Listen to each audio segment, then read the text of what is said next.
Hi friends, welcome to Nisha's food hut Tamil.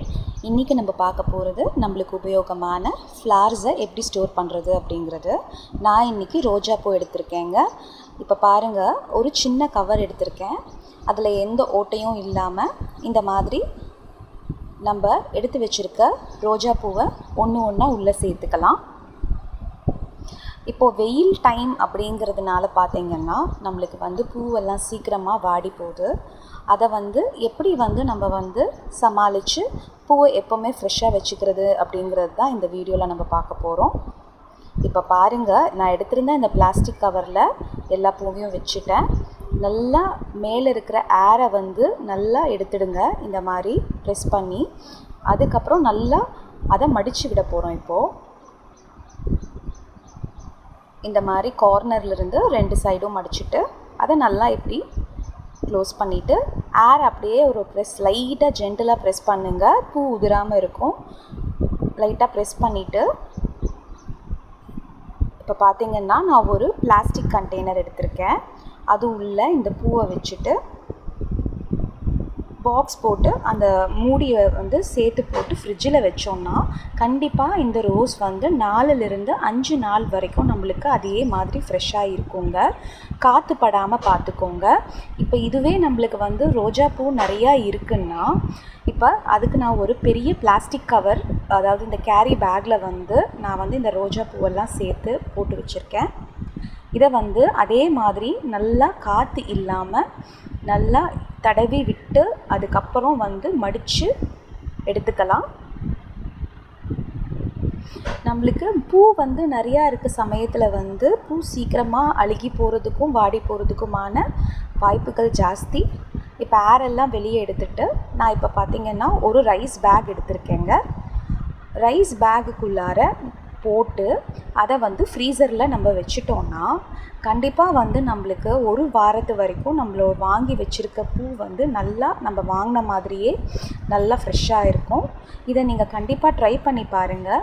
இப்போ மெயினாக நம்மளுக்கு அடுத்தடுத்து பண்டிகை காலம் இருக்கிறதுனால நம்ம இந்த டிப்பு ஃபாலோ பண்ணும்போது நம்மளுக்கு கிடைக்கிற ரிசல்ட்டும் சரி, அந்த பூக்கு கிடைக்கிற லாங் லைஃப் டியூரேஷனும் பார்த்திங்கன்னா அவ்வளோ யூஸ்ஃபுல்லாக இருக்கும். அடுத்தது இதை எப்படி ஸ்டோர் பண்ணலாம்னா, ஒரு லாங் டியூரேஷன் 1 மாதம் இல்லை 15 நாளைக்கு அப்படின்னு நம்ம கணக்கு மினிமம் வச்சுக்கிட்டோம்னா, இப்போ ஒரு பவுலில் நான் சால்ட் கொட்டியிருக்கேங்க. கிட்டத்தட்ட இது ஒரு 1/4 கப் சால்ட் கொட்டியிருக்கேன். இதில் பார்த்திங்கன்னா நம்ம எடுத்து வச்சுருக்க அந்த ரோஜா பூ எல்லாத்தையுமே நம்ம வைக்க போகிறோம். இப்படி வைக்கும்போது என்ன ஆகுதுன்னா, சால்ட்டோட அந்த ஒரு ரஃப்னஸ்னால் நம்மளுக்கு அந்த பூவில் இருக்கிற ஈரம் பார்த்திங்கன்னா அந்த சால்ட் நல்லா அப்சார்ப் பண்ணிக்குது. அதனால் பார்த்திங்கன்னா பூவோட மாய்ஸ்சர் ப்ராப்பராக மெயின்டைன் ஆகும்.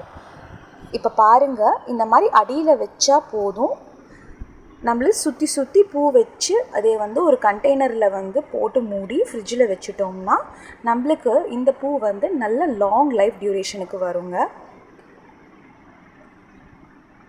ரோஜா பூன்னு மட்டும் இல்லாமல் இப்போ நம்ம சாமிக்கு வைக்கிற சாமந்தி பூ, அரளிப்பூ அதெல்லாம் பார்த்திங்கன்னா கண்டிப்பாக இந்த மாதிரி வச்சு யூஸ் பண்ணும்போது அந்த உப்பு காற்று எதையும் ஏரை ஸ்டோர் பண்ணிக்காமல் பூவை எப்போவுமே நம்மளுக்கு ஃப்ரெஷ்ஷாகவே வச்சுருக்க ஹெல்ப் பண்ணுங்க. இதை டெஃபினட்டாக ட்ரை பண்ணுங்கள். இதுக்கு நடுவில் நம்ம சேனலை சப்ஸ்கிரைப் பண்ணாதவங்க கண்டிப்பாக சப்ஸ்கிரைப் பண்ணுங்கள். இப்போ பூ ஒரு பவுலில் வச்சாச்சு. இது கூட நம்ம பார்த்திங்கன்னா நான் காஞ்ச பூ எடுத்திருக்கேன். நான் ஏற்கனவே பார்த்திங்கன்னா பூச்செடி தொட்டிக்கு தொட்டியில் இருக்க தண்ணி இறங்குறதுக்கு இந்த மாதிரி காஞ்ச பூ யூஸ் பண்ணியிருக்கேன். அதே மாதிரி பூவில் ஈரம் ஜாஸ்தியாக இருந்தாலும் பூ மேலே வாடி போகிறதுக்கும் கெட்டு போகிறதுக்கும் வாய்ப்பு இருக்குது. அப்படிங்கிறதுனால இந்த மாதிரி ட்ரிக்கு நம்ம ஃபாலோ பண்ணலாம். இப்போ இது மேலே நான் ஈர துணி போட்டு மூடி அதை அப்படியே நம்ம ஃப்ரிட்ஜில் வச்சிடலாம். இதெல்லாம் நம்மளோட ஓன் ஒரு யோசனை தாங்க. ஏன்னா ஒவ்வொரு தடவையும் நம்மளுக்கு மெயினாக பூ கெட்டு போகிறதுக்கு ரீசன் ஒன்று ஒழுங்காக நம்ம பூவை பராமரிக்க மாட்டோம். வாங்கிட்டு வச்ச உடனேவே நம்ம கொண்டு போய் ஃப்ரிட்ஜில் வச்சுருவோம் இல்லைங்களா? அதிலிருந்து தான் பூ கெட்டு போக ஆரம்பிக்குது. இப்போ அடுத்து ஒரு டிப்ஸ் சொல்கிறேன் பாருங்கள். அந்த ஈர துணியவே நான் வந்து ஒரு கண்டெய்னரில் போட்டு அதில் வந்து இந்த காஞ்ச பூவை போட்டு அதுக்கு மேலே இந்த பூவை ஃப்ரெஷ் பூவை வந்து நான் சேர்த்துக்க போகிறேன். இப்போ பாருங்கள், அந்த 4 கார்னர்லேயும் வந்து ஏற்கனவே பயன்படுத்திய பூ, அந்த காஞ்ச பூவை வைக்கிறேன்.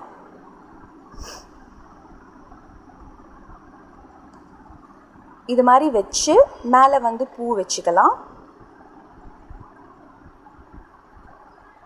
எப்போவுமே பூவோட பேஸில் வந்து பராமரிக்கிறதுக்கு வந்து நம்மளுக்கு ஒரு கவரோ டிஷ்யூ பேப்பரோ துணியோ கண்டிப்பாக தேவைப்படுங்க. அது வச்சாலே நம்மளுக்கு வந்து பூ வந்து நல்ல லைஃப் வரும். நம்ம லாங் டியூரேஷன், அதாவது இந்த மாதிரி வெயில் காலத்தில் வந்து நம்ம நல்லபடியாக பராமரிக்கணும் அப்படிங்கிற பட்சத்தில் வந்து பார்த்திங்கன்னா இந்த மாதிரி உப்பெல்லாம் கொட்டி சேர்த்து வைக்கலாம். அதே மாதிரி இந்த பெட்டல்ஸ் மேலே கூட கொஞ்சம் உப்பு நம்ம போட்டு சேர்த்து இது பண்ணோன்னா, தூவி விட்டோம்னா அது வந்து இன்னும் நல்லாயிருக்கும், ஃப்ரெஷ்ஷாகவே இருக்கும். அவ்வளோதாங்க. இப்போ வந்து பார்த்திங்கன்னா நம்ம பூ ஸ்டோர் பண்ணுற டிப்ஸ் எல்லாமே பார்த்தாச்சு.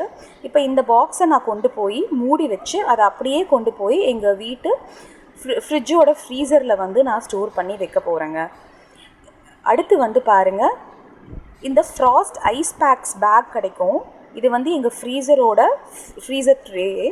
இந்த ஃப்ராஸ்ட் பேக்ஸ் கிடச்சா வாங்கி வைங்க, இல்லைன்னா ஒன்றும் பிரச்சனை இல்லை. அப்படியே நேராக கூட நம்ம பூவை வந்து ஃப்ரீசரோட ட்ரேயில் வந்து வச்சு அது மேலே போட்டு நம்ம வைக்கலாம். இது மேலே இப்போ நான் அந்த பூவெல்லாம் எடுத்து போட்டு வைக்க போகிறேன். இப்படி செய்கிறதுனால பூ ஃப்ரெஷ்ஷாக இருக்கும், பெட்டல்ஸ் வந்து கிறிஸ்பாக இருக்கும், வாடி போகாது. இந்த டிப்ஸ் அண்ட் ட்ரிக்ஸ் எல்லாம் பிடிச்சிருந்ததுன்னா கண்டிப்பாக நம்மளோட நிஷாஸ் ஃபுட் ஹட் தமிழ் சேனலுக்கு சப்ஸ்கிரைப் பண்ணுங்கள். பக்கத்தில் இருக்க பெல் ஐக்கானை கண்டிப்பாக ப்ரெஸ் பண்ணுங்கள். என்னோட அடுத்தடுத்த வீடியோஸ் உங்களுக்கு கிடைக்கும். டெஃபினட்டாக அடுத்த வீடியோவை கண்டிப்பாக உங்களுக்கு பயனுள்ள வீடியோவாக நான் வந்து கொடுக்க போகிறேன். அதுக்கு வரைக்கும் happy cooking, stay connected, keep வாட்சிங்.